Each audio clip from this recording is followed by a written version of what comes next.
जेव्हा श्री स्वामी समर्थांचं आपल्या घरात आगमन होतं, जेव्हा श्री स्वामी समर्थ महाराज आपल्या घरात येतात, त्या दिवसापासनं आपल्या दुःखांची, आपल्या संकटांची, आपल्या विघ्नांची राख रांगोळी व्हायला चालू होते.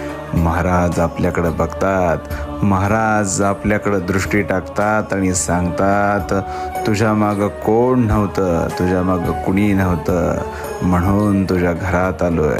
तुझा रक्षण करता, तुझा सर्व कार्य करविता आजपासून मी आहे. माझी सेवा करत राहा.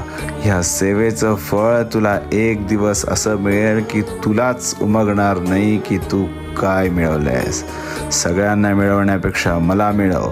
मी सदैव तुझा रक्षण करता होईल. श्री स्वामी समर्थ.